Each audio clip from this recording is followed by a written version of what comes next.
आहा हा हा, बघा मस्त गरमागरम वाफाळतं हे सूप आहे. किती एकसंध झालंय. हे सूप करत असताना कॉर्नफ्लॉवरचा वापर केलेला नाहीये. येस, अजिबात कॉर्नफ्लॉवर वापरलं नाही तरी रंग छान आलाय, एकसंध झालंय. पाणी एक बाजूला, भाज्या एक बाजूला, असं अजिबात होणार नाही याची खात्री देते. नमस्कार, मी मधुरा. मधुराज रेसिपीमध्ये तुम्हा सर्वांचं खूप खूप खूप मनापासून स्वागत. नवकोरं करकरी त्या चॅनल आहे, पटकन सबस्क्राईब करायचं, शास्त्र असतं ते. चला, आता हे गरमागरम आपलं कॉर्नचं सूप तयार आहे. आणि जसं मी सांगितलं, हे करताना कॉर्नफ्लॉवर वापरलेलं नाहीये. मस्त एक ट्रिक आहे आणि ही पौष्टिक ट्रिक आहे, त्यामुळे व्हिडिओ शेवटपर्यंत नक्की बघा. पण साहित्यावर एक नजर तर घालूयात. Yo check the mic, Madhuraj in the house. सोबत हिप हॉपचा तडका करते फुल ब्राउज.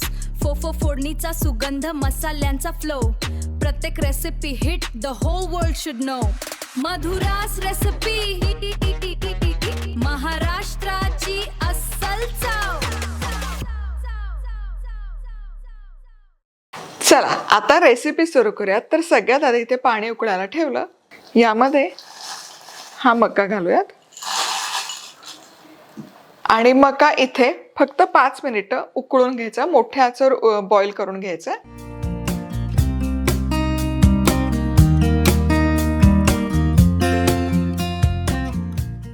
तर इथे बरोबर 5 मिनिटं हा मका उकळून घेतलाय.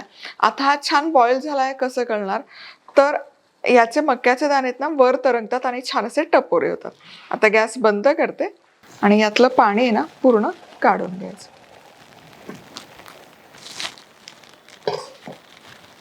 आता एक थोडं हे थंड करण्याकरता ठेवूयात. मका थोडा थंड झाला. आता यातले अर्धे दाणे मिक्सरच्या भांड्यामध्ये काढूयात.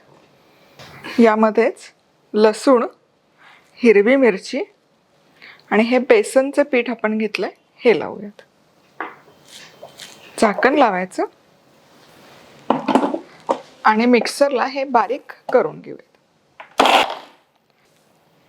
गरज वाटली तर थोडं पाणी देखील लावायचं आणि पुन्हा फिरवूयात. हे बघा, एकदम बारीक वाटलं जातं. चला, आता हे मिश्रण काढूयात.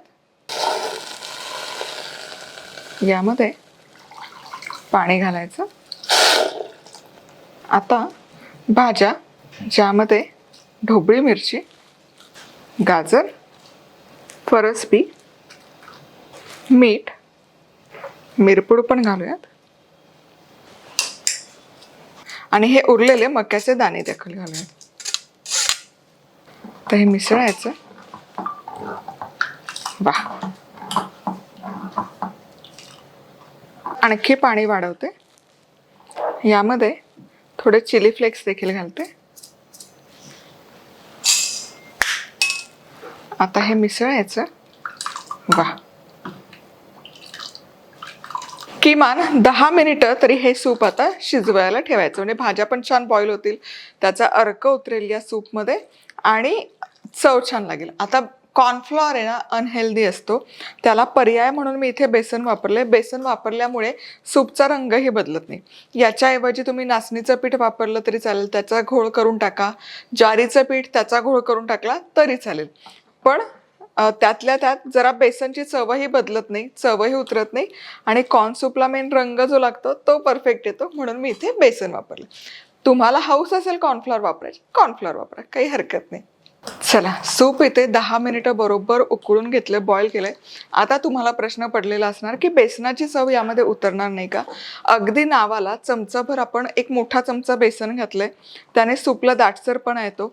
यामध्ये आपण इतर मसाले घातले, चिली फ्लेक्स घातले, मिरपूड घातली, लसूण, मिरची, त्यामुळे बेसनची चव अजिबात या सूपमध्ये उतरणार नाही याची खात्री मी तुम्हाला देते. हे बघा, 10 मिनिटं बरोबर हे शिजवून घेतलंय.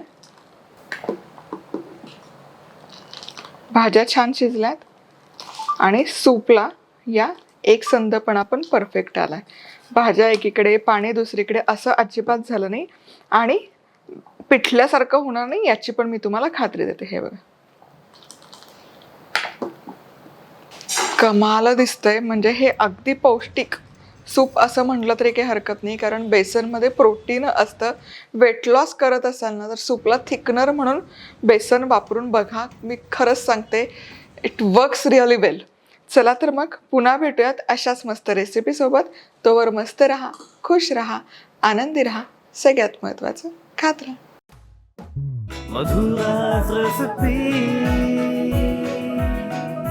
मधुराज रेसिपी, महाराष्ट्राची अस्सल चव.